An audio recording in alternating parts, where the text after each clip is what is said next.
Hi and welcome to today's vlog. Thank you so much for joining me.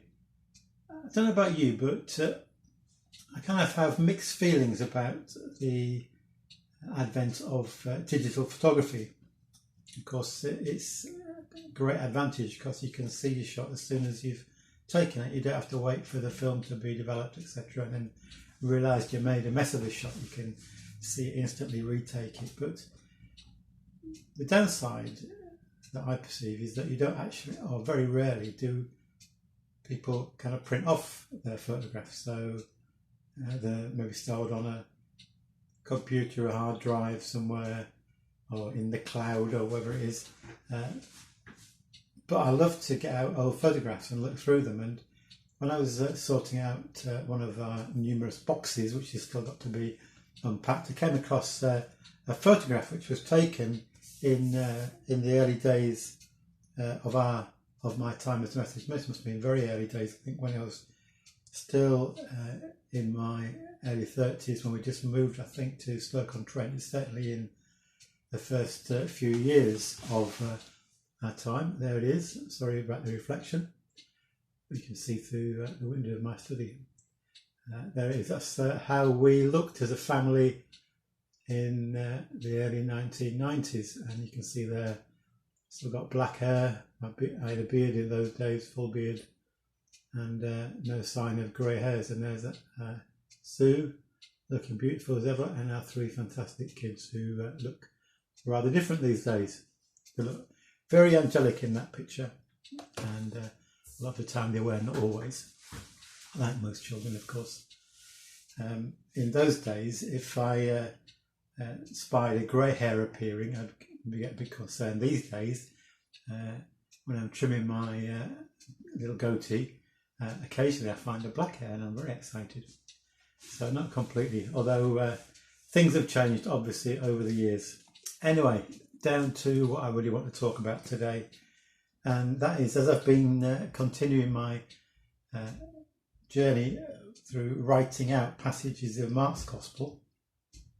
I'm only up to Mark 3, but I want to just mention a passage in Mark chapter 2. This is where Jesus is calling his disciples to follow him, and this particular instance is where he's by the lakeside, and great crowds have gathered. And Jesus is walking along. He sees a chap called Levi, otherwise known as, or also known as Matthew.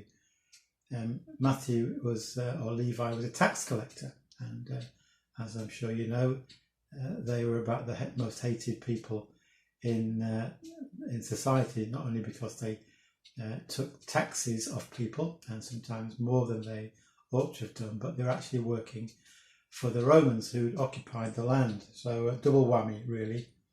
And yet Jesus looks beyond that, looks beyond what Matthew is in terms of his job, his role in society, the fact that he's hated by most people. And Jesus says to Matthew, "Come be my disciple." And Matthew got up and followed him.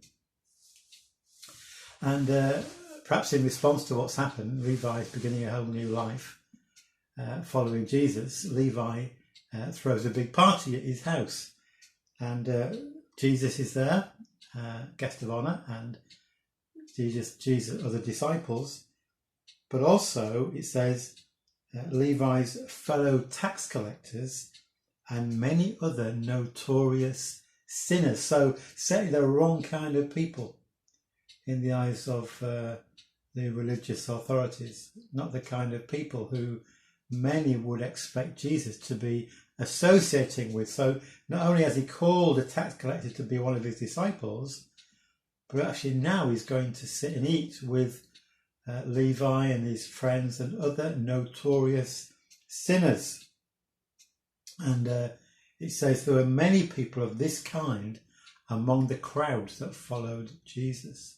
Isn't that fascinating? That here is Jesus, the only human being who ever lived, who never sinned, never strayed from God's way for his life. And yet, among those who flocked to hear him, followed him around, wanted to be near him, were those who society saw us as very, very sinful people.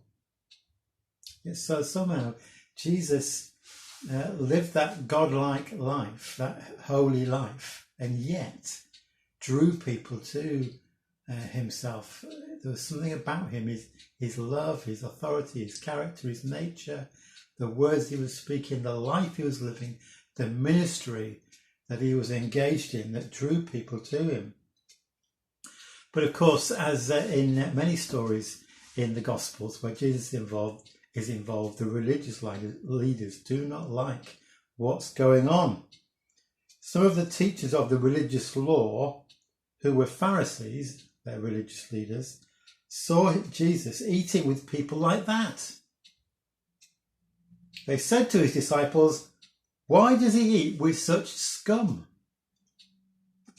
This is the New Living Translation that I'm reading from. I quite like this translation. It's actually good to compare different translations to get the full picture of what the original Greek words convey, really.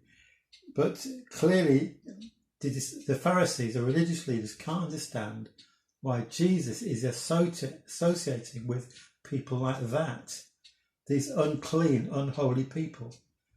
Because for a Pharisee to associate with someone like that would be to taint himself, to something of the uncleanness of that other person would pass on to them, not just like the story of the Good Samaritan. The religious leader, the priest, passed by on the other side of the road when he saw the injured man, because he didn't want to go near. If that man was dead, then he would be tainted. He wouldn't be able to fulfill his religious duties. But Jesus says this, because he hears them, what they're saying. They don't understand why he should associate with people like that.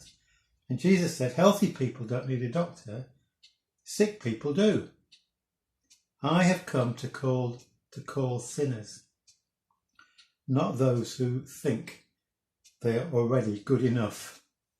So Jesus came into the world to call men and women back to himself, away from the self-pleasing life to the God-pleasing life, to turn away from sin, to turn to God's way. Jesus, remember the woman who was caught in the act of adultery, Jesus says to her, I don't condemn you, but go and sin no more.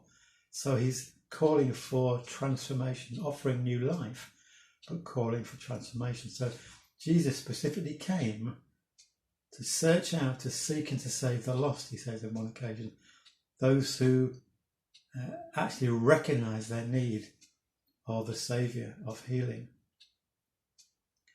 And so those self-righteous people who don't see the need that they have, they won't respond to the gospel because they can't see their own need. They're blind to their own need. And it seems to me that sometimes we in the church have been very judgmental in terms of well, we kind of have in our mind a standard that the kind of people we want in our church. And if there are people who don't fit into that description, sometimes we've actually been discriminatory. We've almost discouraged them. We've made the impression that they don't fit in, and so we don't want them. And that really is going right against the gospel of Jesus Christ. We're called to be those with open arms, to welcome, to love, to recognise the value in every human life. Every human life matters. So there's a challenge for us as church, as followers of Jesus. Are we open? Do we live our lives open to others, whoever they may be, whatever their looks, their background, their language, their culture, their beliefs?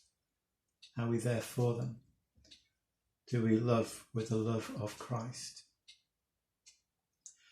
So I'll leave those thoughts with you, and I'll ponder them too. We're still settling down into our new life. Still no idea which church we'll connect with, but I'm sure that God will reveal that to us in due course. So God bless you. Thank you so much for watching today.